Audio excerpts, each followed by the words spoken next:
नमस्कार। आप देख रहे हैं भटनी टाइम्स। मैं रोमी निजामी अपने साथी श्री नारायण उर्फ पप्पू के साथ आज मौजूद हूँ नगर भटनी के चिवड़ा गली में, जहाँ पर एक नए प्रत्याशी से हम लोग रूबरू होंगे और उनकी बातों को आप तक पहुँचाएंगे। ये है साजिद रजा, युवा प्रत्याशी। आजकल नगर में आप देख ही रहे हैं कि नगर निकाय चुनाव की सरगर्मियां काफी तेज हो चुकी हैं और जगह जगह बैनर और पोस्टर भी दिखाई दे रहे हैं। ऐसे में यह तय है कि ज्यों ज्यों वक्त बीतता जाएगा चुनावी पारा ऊपर जाएगा, इसमें कोई शक नहीं। तो आइए हम सीधे मुद्दे पर चलते हैं और साजिद रजा से रूबरू होते हैं कि साजिद रजा जी, हम सीधे सवालों पर आते हैं और पूछते हैं आपसे कि आपने अचानक, मैंने कभी आपको राजनीति से जुड़ा हुआ देखा नहीं और एक खेल में देखा था, कहीं बहुत ज्यादा प्रतियोगिताएं भी आप कराए एक दो बार, लेकिन अचानक राजनीति से जुड़कर जनता की सेवा का मन बनाया या कुछ और इरादा है कि नगर की तस्वीर बदल देंगे? सबसे पहले मैं भटनी टाइम्स आपका और पप्पू जी का और भटनी टाइम्स के तमाम कार्यकर्ताओं का और आदर्श नगर पंचायत भटनी के तमाम नगरवासियों का, तमाम जिले वासियों का और अपने देश के तमाम जनता को हार्दिक अभिनंदन मंगल करते हुए मैं आपको ये बतलाना चाह रहा हूं कि राजनीति में अचानक नहीं आया हूं।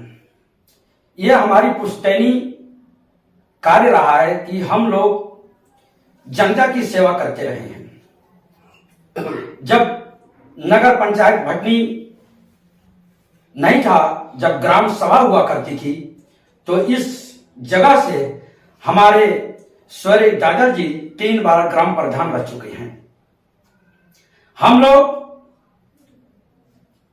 चुनाव में रहे, राजनीति में रहे या न रहे, हम लोग के हमेशा प्रेरणा मिली है कि अपने नगर और नगरवासियों के, अपने देशवासियों की सेवा करना और उनके हर कार्य में तन मन धन से जागरूक के साथ लगे रहने का कार्य करते हैं। जी, आपने कहा कि आपका एक पुश्तैनी रहा है राजनीति से जुड़ना। आज भले ही कुछ आप है, लेकिन आपके पूर्वजों ने चुनाव लड़ा और प्रधान रहे, अच्छी चीज बताई आपने। और सीधे एक सवाल और आपकी तरफ ये कि अगर आप मान लीजिए चुनाव में उतरे और जनता ने आपको पसंद किया और गद्दी दे दी, नगर पंचायत की आप चेयरमैन हो गए, कल्पना कीजिए, तो ऐसे पहले 2 कौन से कार्य को प्राथमिकता देंगे जो जनहित में होगा और आपकी लोकप्रियता बढ़ेगी कि आप उस कार्य को करके संतुष्ट हो जाएंगे कि मैंने जनता के लिए कुछ किया है? कौन से ऐसे 2 पहले कार्य करेंगे जो आपकी नजर में बहुत अच्छे हैं? ऐसे तो मैं आदर्श नगर पंचायत के लिए पहली बार चुनाव लड़ रहा हूं और मेरा कार्य 30 बिंदुओं पर रहेगा, जिसमें 1 या 2 बिंदु आपको बतला रहा हूं कि हमारे नगर पंचायत में जल जमाव पर तो हर कोई बोलता है मगर कार्य नहीं कर पाता है, और कार्य करता भी है तो उससे सही ढंग से नहीं कर पाता है। उसकी गुणवत्ता जो है वो सही नहीं हो पाती है। रोज का कार्य तो होता है, चाहे किसी के भी कार्यकाल में हुआ है, मगर उसकी गुणवत्ता में हमेशा कमी पाई गई है।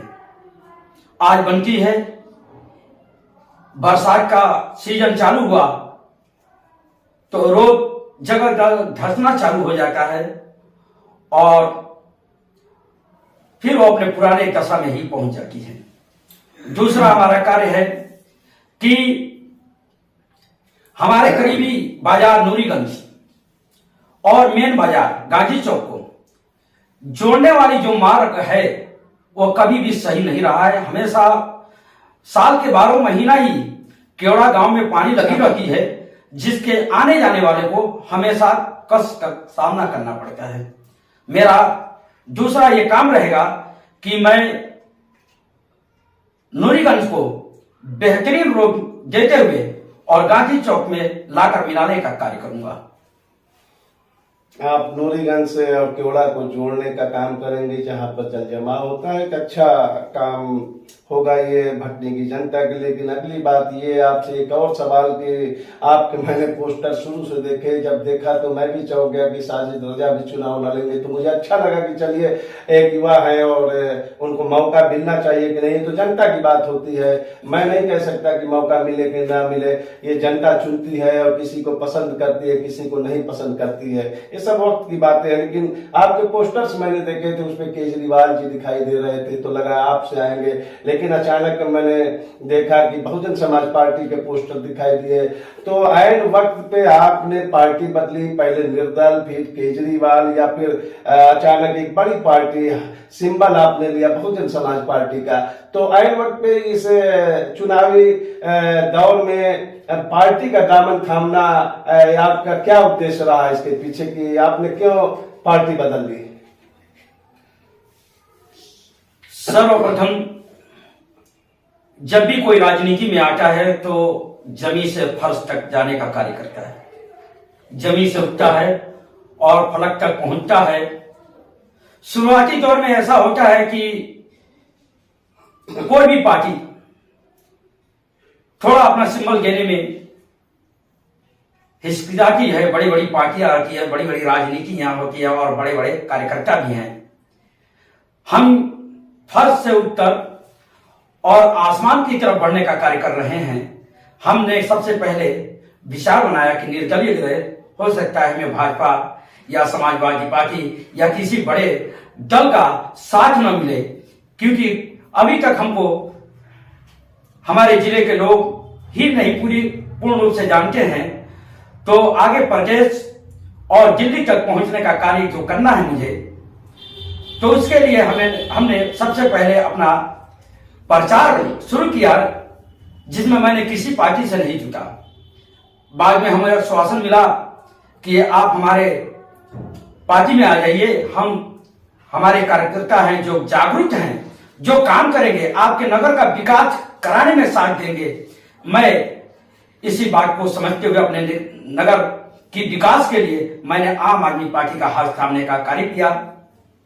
मगर मुझे जब ये लगा कि आम आदमी पार्टी के कार्यकर्ता जो भटनी के हैं, भटनी के अंदर जितने भी आम आदमी पार्टी के कार्यकर्ता हैं वो जागरूक नहीं है और विकास के कार्य में हमारा साथ नहीं दे सकते हैं, तो हम उसका दामन छोड़ दिए। क्योंकि हमें विकास का काम करना है, ना कि किसी पार्टी का सिंबल लेकर गली गली घूमने की मुझे जरूरत नहीं है।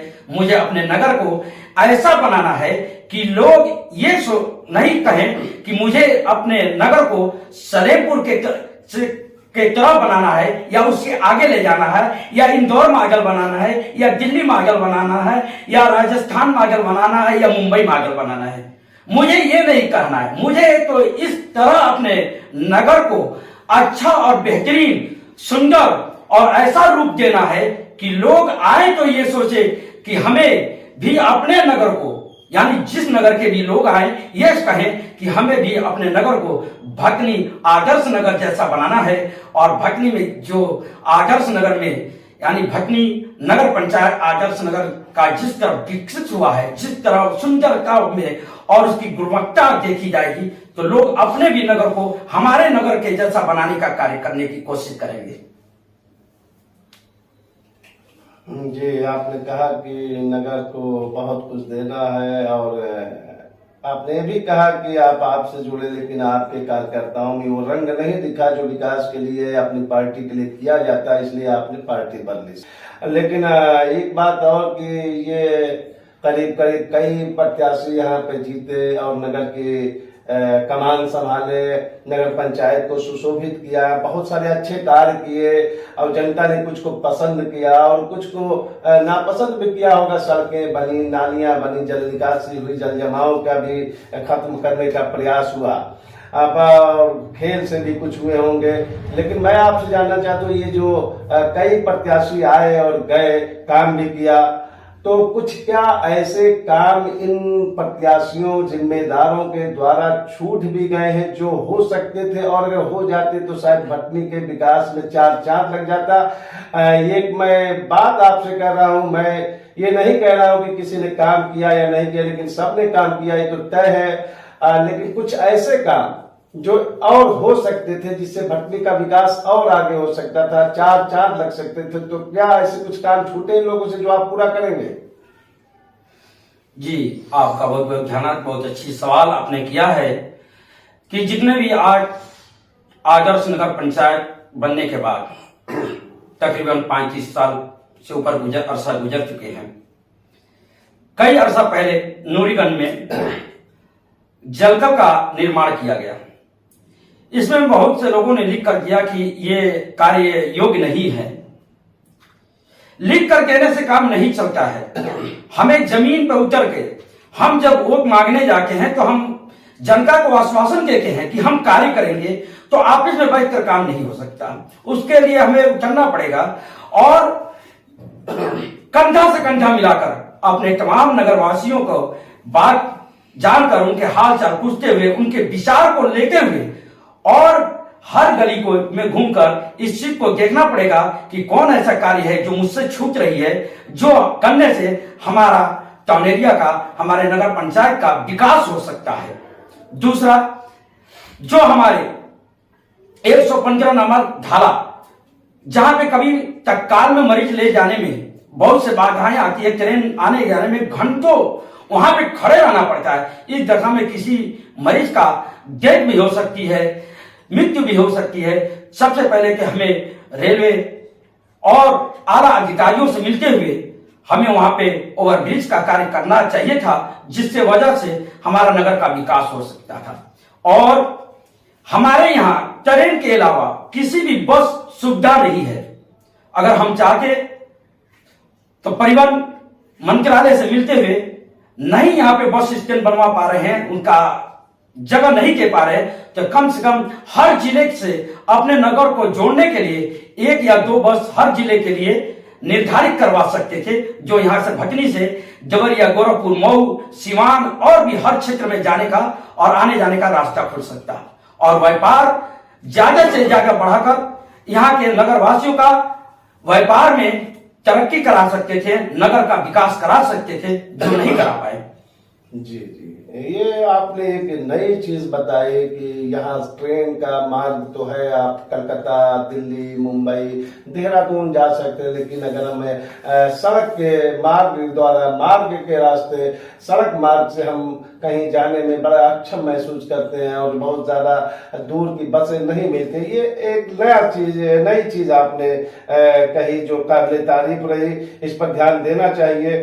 लेकिन एक और आखिरी सवाल मेरी तरफ से कि भटनी में जब जाड़े का मौसम आता है, आप देखे होंगे एक रैन बसेरा बन जाता है और बनता है जनहित के लिए अच्छा कार्य है। रैन बसेरा जहां पर पथिक आते हैं, मुसाफिर उतरते हैं, रात को अपना ठहराव करते हैं और फिर सुबह निकल जाते हैं। लेकिन क्या इस रैन बसेरों को अस्थायी रूप नहीं दिया जा सकता एक धर्मशाला के रूप में कि बरसात, जाड़ा, गर्मी, हर मौसम में जैसे यहाँ रात में ट्रेनें आती हैं, सुबह में आती हैं, उस समय दूर के मुसाफिर दूर अपने घर जाने में सुरक्षा का अभाव महसूस करते हैं कि ऐसे में एक धर्मशाला अगर यहाँ पर बन जाती तो बहुत बढ़िया होता है मेरी समझ से। आप इस धर्मशाला के धरातल पर लाने के लिए अगर क्या कुछ होना चाहिए? जी, अभी मैंने आपको बतलाया कि मैं 30 बिंदुओं पर काम करूंगा, जिसमें से एक बिंदी ये भी है कि मैं आदर्श नगर पंचायत में बेहतरीन धर्मशाला का निर्माण करूंगा, जिसका हमारे पास हमारे टाउन एरिया में उसके लिए जगह भी निर्धारित है, जगह भी है, ऐसी नहीं है कि जगह नहीं है, और बेहतरीन जगह है जहां धर्मशाला का निर्माण हो सकता है, ताकि गरीबों के घर में अगर किसी की बेटी की शादी हो तो निःशुल्क धर्मशाला का व्यवस्था ले सकता है और टाउन एरिया की तरफ से उसको मदद भी मिल सकती है। दूसरी चीज है कि ट्रेन से उतरने वाले के लिए जो बारिश के समय, ठंड के समय में हमारे भटनी में कोई उन लोग को सर छिपाने के लिए जगह नहीं है, उसके लिए हमारा एक बिंदु ये भी है कि हम भटनी में आदर्श नगर पंचायत भटनी के अंदर केवड़ा गांव के आसपास रेलवे ट्रेन के मार्ग से आने वाले को या बस से आने वाले के दोनों जगहों पे मैं रैन बसेरा का निर्माण कराऊंगा। और साथ साथ मेरा एक बिंदु भी है कि दूर दराज से आए हुए हमारे नगर में जो दूर दराज से आए रात भर रुकने के लिए, तो उन सब लोगों के लिए निःशुल्क भोजन का भी व्यवस्था कराने का मेरा प्रावधान है। ये तो है सवाल हमारे, और आगे के कुछ सवालों के लिए हमारे साथी श्री नारायण उर्फ पप्पू जी। धन्यवाद साजिद रजा नारीवाल। मेरा एक सवाल है, ये सही है कि आपके दादा लगभग आज के 35 साल पहले जो हुसैनी मियाँ के नाम से जाने जाते थे, ग्राम प्रधान सभापति उस समय हुआ करते थे लोग थे, उसके बाद आपके घर में कोई राजनीति से नहीं आया, ये उनके बाद आप पहला व्यक्ति है उनके नाती के रूप में जो चुनाव से आप पहली बार मैदान में उतरे हैं। सुनने में यह भी आ रहा है कि नगर में वही जीतेगा जो सबसे ज्यादा रुपया खर्चा करेगा, पैसा बांटेगा। इस पे आपकी क्या राय है? जी, आपका बहुत बेहतरीन सवाल। आपका इस सवाल का और हमारे जितने भी प्रत्याशी अगर हमारे सुन रहे हैं और ये नगरवासी हमारे बात को सुन रहे हैं, हमें पैसा बांटने के बाद जब पैसा से हम वो खरीदते हैं तो हमारे काम में गुणवत्ता नहीं आती है। जो आप हमेशा हर प्रत्याशी से गुणवत्ता के बारे में पूछते हैं, कहा यह भी जाता है कि जब चुनाव आवत है तो भाग मांगने पे पुलाव आवत है। हमारे रूमी निजामुद्दीन साहब का ये लफ्ज है। तो हम वो काम जो अपना कार्यकर्ता ढूंढ रहे हैं, जो अपना सेवक ढूंढ रहे हैं, अगर हम सेवक को अपना बहुमत दारू और शराब में और पैसा पर बेच देते हैं तो फिर अपने देश का, अपने नगर का, अपने समाज का विकास करने में अगर मैं फिर जाता हूं उसी चेयरमैन के पास तो किस मुंह से हम बात करेंगे? हम यही सोचते हैं, हमारा विचार है और हर प्रत्याशी का ही विचार होता है, निष्पक्ष चुनाव हो और अपने कार्य पे लोग वोट मांगे, न कि पैसा और दारू और मीट पे। 100-200 रुपया से कुछ मिलना नहीं है, मगर यही 100-200 रुपया और 500-1000 के लिए अपने अस्तित्व को बेच देना, अपने समाज के विकास को बेच देना, अपने नगर के विकास को बेच देना, अपने देश का विचार को बेच देना, ये हम लोग का कार्य नहीं है। हम लोग एक हमारे माननीय पप्पू जी ने कहा है कि हमारे दादा के बाद हम लोग समाज सेवा से बाहर रहें और उनके नाती के रूप में हम आए हैं, ऐसी बात नहीं है।